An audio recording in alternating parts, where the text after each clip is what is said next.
US President Donald Trump on Sunday praised his tariff policy, dismissing critics as fools and asserting that under his leadership, the United States has become the richest, most respected country in the world. Trump claimed his administration was collecting trillions of dollars from tariffs and proposed distributing $2,000 to every American, excluding high-income earners, as a dividend from these revenues.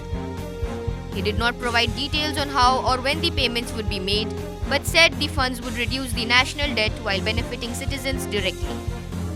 Trump's remarks came through a post on his social media platform in which he touted nearly no inflation and a record stock market as achievements of his administration. He emphasized that opponents of tariffs were misguided and reiterated that tariffs remained his strongest economic weapon. The announcement arrives amid legal scrutiny of Trump's tariffs at the US Supreme Court. On November 5, justices expressed doubts about the legality of his duties, which, if overturned, could lead to over $100 billion in refunds and remove a key tool from Trump's economic strategy. The case focuses in part on the April 2 Liberation Day tariffs, imposing levies from 10% to 50% on most imports, depending on their country of origin. Trump defended these measures as essential for reducing the trade deficit and boosting domestic manufacturing.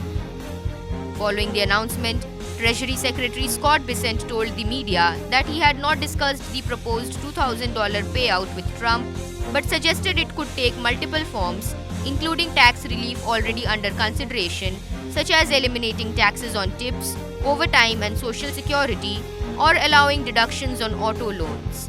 Trump has warned that striking down the tariffs would be a disaster for the US economy, underscoring his ongoing defense of the policy.